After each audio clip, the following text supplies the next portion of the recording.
আগামী ২৬শে মে শুরু হচ্ছে একাদশ শ্রেণীতে ভর্তি আবেদন। ক্লাস শুরু জুলাইয়ের শেষ দিকে। সারা দেশে একাদশ শ্রেণীতে আসন ২৪ লাখ, যা পাশ করা শিক্ষার্থীদের তুলনায় অনেক বেশি। তাই ভর্তিতে কোনো সংকট হওয়ার কথা না। পেপসোডেন্ট চার্মিচেক ১২ ঘন্টা জীবাণুদের সাথে লড়াই করে দিবে ক্যাবিন থেকে সর্বাধিক সুরক্ষা। এবার এসএসসি পরীক্ষায় পাশ করেছে ১৬,৭২,১৫৩ শিক্ষার্থী, যা গত বছরের পাশের তুলনায় ২.৬৫% বেশি। আলহামদুলিল্লাহ ভালোই হয়েছে, আমাদের উদয়ন বরাবরই ভালো একটা রেজাল্ট করে, এবারও আলহামদুলিল্লাহ সবারই ভালো হয়েছে। খুব ভালো লাগছে, যত কষ্ট ছিল সব সার্থক। শিক্ষা বোর্ড বলছে পাশ করা শিক্ষার্থীদের চেয়ে ৮ লাখের মতো আসন বেশি, তাই ভর্তিতে সংকট না হলেও নামকরা কলেজে আসন সংকট আছে। আগামী ২৬ মে থেকে অনলাইনে ভর্তি আবেদন শুরু। জুলাইয়ের শেষ দিকে ক্লাস শুরুর পরিকল্পনা।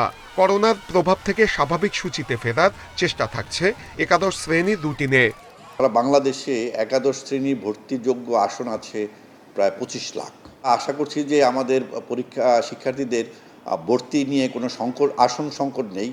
তবে আমাদের অনেক শিক্ষার্থী ভালো কিছু শিক্ষা প্রতিষ্ঠানে ভর্তি হতে চায়। এবার রাজধানীতে বাংলা মাধ্যমে ভর্তি ফি সর্বোচ্চ ৭,৫০০ ও ইংরেজি মাধ্যমে ৮,৫০০ টাকা। ঢাকার বাইরে অন্য মেট্রোপলিটন শহরে বাংলা মাধ্যমে সর্বোচ্চ ৫,০০০, জেলা শহরে ৩ ও উপজেলা শহরে ২,৫০০ টাকা ভর্তি ফি নির্ধারণ হয়েছে।